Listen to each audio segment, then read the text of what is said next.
200 বছরের পুরনো ঈদগাহে ঈদের নামাজ পড়লে জীবন্ত কবর দেওয়া হবে, হুমকি দিলেন উত্তরপ্রদেশের মঈনপুরের পুলিশ কর্তা ললিত ভাতি। তার সঙ্গে ছিলেন হিন্দুদের একাংশ। যদিও এই এলাকার অন্য হিন্দুরা মুসলিমদের পাশে দাঁড়িয়ে বলেন, শয়ে শয়ে বছর ধরে এখানে ঈদের নামাজ পড়া হচ্ছে, কোনোদিন অশান্তি হয়নি।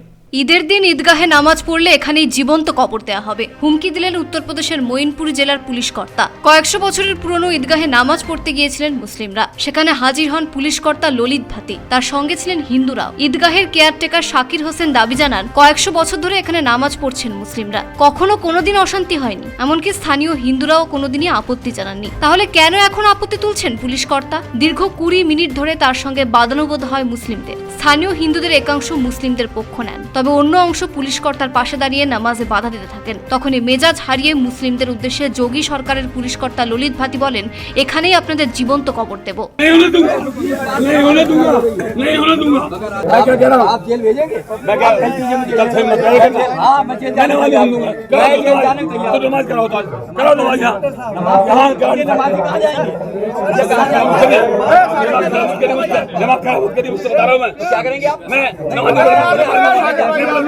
यहाँ तो हमेशा नमाज होती, नमाज की जगह अरे सागर भाई, सागर भाई आप आदेश सिखाइए, हमेशा होती है यहाँ पे।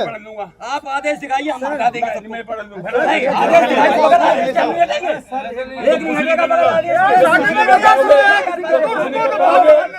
अरे सागर भाई